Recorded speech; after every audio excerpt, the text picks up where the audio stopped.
بسم الله والصلاة والسلام على رسول الله. النهاردة ان شاء الله هنعمل مع بعض البيتزا بطريقة سهلة وجميلة، وان شاء الله تعجبكم. لو عجبكم الفيديو ما تنسوش تعملوا لايك وتعملوا اشتراك في القناة عشان كل جديد يوصلكم ان شاء الله. ان شاء الله كده هنسمي بالله. بسم الله. وهنجيب كيلو دقيق، هنحط عليه معلقة سكر ونص معلقة ملح صغيرة وكيس خميرة ونص كوباية زيت ومية دافية للعجن.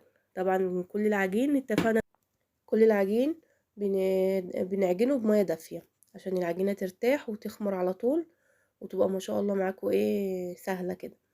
هنفضل بقى نعجن، هنحط المية طبعا واحدة واحدة لغاية ما تاخد المقدار. طبعا كل دقيق وبيختلف عن الدقيق التاني، يعني انا هنا الكيلو ده بياخد معايا كوبايتين من بتاع الشاي اللي حاجات بسيطة. ممكن لو ما عجين هضيف فيه بيض، هضيف فيه لبن، هضيف فيه حاجة، مش هياخد نسبة المية كلها. فبحط المية تدريجيا كده لغايه ما احس ان العجينه خلاص كده نتفت من الطبق كده والبوله بقت ما فيهاش اي عجين. بنزلها على الرخامه. وطبعا عجين يعني عجن، لازم تعجني العجينه كويس عشان لما بتعجنيها حلو بترتاح وبتختمر وبتبقى العجينه طريه وبتقدري تشكلي فيها اللي انت عايزاه. طول ما العجينه مش معجونه بتلم معاكي، ما بتطلعش القوام اللي انت عايزاه في بيتزا، في قرص، في مينيه. لازم تعجني العجينه كويس، تمسكي كده في العجينه يبقى ملمسها ناعم وتحسي ان مفيش تقطعات كده فيها. تفضلي كده تعجني زي ما حضراتكم شايفين. امسك كده العجينه بحس انها لسه كده، بحس انها بتتقطع مني او خشنه كده، العجينه مش ناعمه في ايدي. بفضل اعجن لغايه ما كده احس اهي ناعمه. اجي ارجعها تاني في البوله وادهن وشها حبه زيت عشان العجينه ما تنشفش. اغطي كده وشها بالزيت، وطبعا بستريتش او كيس بتاع السندوتشات بفتحه كده واغطيها واحط عليها فوطه وفي مكان دافي طبعا من ساعه. في السقعة بقى والشتا معاكي من ساعة ونص لساعتين. هنا بقى ان شاء الله البيتزا تقدري تعمليها بالحشوة اللي انت تحبيها. سوسيس، فراخ، بسطرمة، لانشون، لحمة مفرومة، جبن، بس ميكس الجبن اللي انت تحبيه واللي انت بتاكلوه تقدروا تعملوا بيه. هنا انا جايبة معايا سوسيس. ان شاء الله كل مرة اعملها لكم بحاجة شكل بإذن الله. مرة اعملها لكم بالفراخ، ومرة اعملها لكم بالصدق، ومرة اعملها باللحمة المفرومة، ومرة اعملها ميكس جبن بس. هنا بقى انا بشوح الصدق كده، السوسيس مش بحب ان انا اعمله ني، بديله تشويحة بمعلقة سمنة، اقلب فيه كده وبقطعه بقى اما يهدى شوية بقطعه طرنشات. وبجهز معايا زيتون اسود وفلفل الوان وفلفل رومي وجبنة. وهنا بقى بكون عاملة صلصة البيتزا، ان شاء الله اعملها معاكم في مرة تاني. طماطم وفص ثوم وحبة زعتر وحبة زيت وبسبكهم مع بعض. مفيش صلصة بيتزا بعمل كاتشب. لو مستعجلة عندي برطمانات الصلصة الجاهزة، بديها فص ثوم وحبة زعتر وبنزل عليها بيهم وخفاف حبة مية وبتبقى جاهزة عندي. هنا بقى العجينة كده بقطعها لأربع قطع قد بعض، هما يعملوا 5 لو انت مش بتحبيها عالية، انا بعملها 4. ولو الصواني كبار انا هنا بعملهم 4 كبار، عشان الصواني بتاعتي كبيرة. لو انت بقى تحبي صواني صغيرة او تحبي حجمها صغير اعمليهم 5. ولو الصواني اللي هي اصغر واحدة في ال3 صواني بتوع الفرن تقدري تعمليهم 6 كمان. العجينة ما شاء الله معجونة حلو ومرتاحة. وطبعا في العجين تقدري تحطي لبن بودرة، تقدري تحطي بيض، اللي انت تحبيه، بس احنا بنعملها بطريقة سهلة. دقيق وخميرة وملح وسكر بس. لكن انت تقدري تضيفي اي اضافات، وممكن تحطي جبنة براميلي في العجينة، تعجنيها بجبنة براميلي. وان شاء الله واحدة واحدة هعمل لكم كل الطرق بحيث اللي يبقى سهل عليه حاجة يعملها على طول. يعني طبعا مفيش قوانين في البيتزا ولا في ده ينفع وده ما ينفعش، كل حاجة في المطبخ بتنفع. كده انا عملت اول صينية، دي تاني صينية.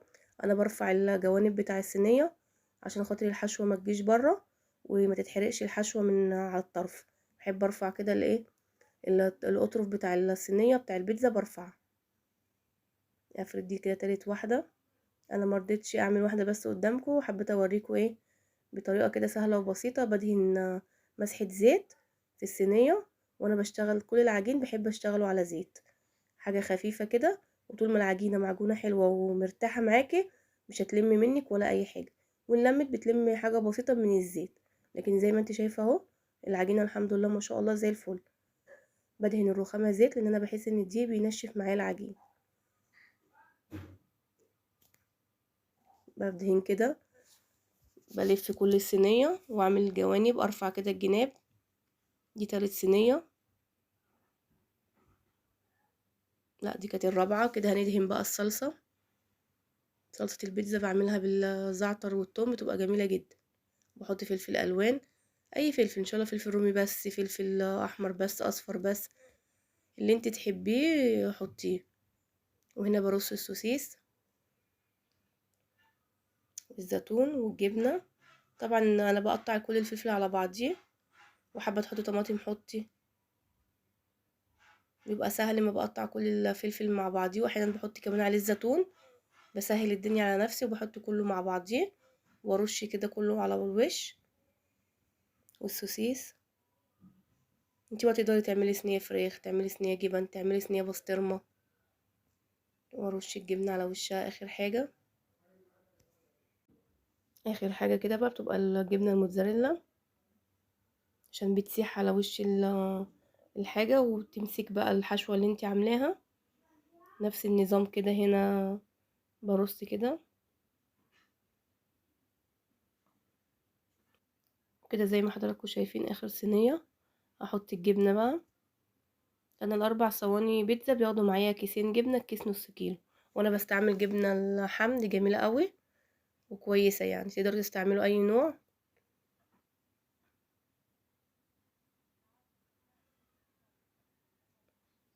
هنكمل كده.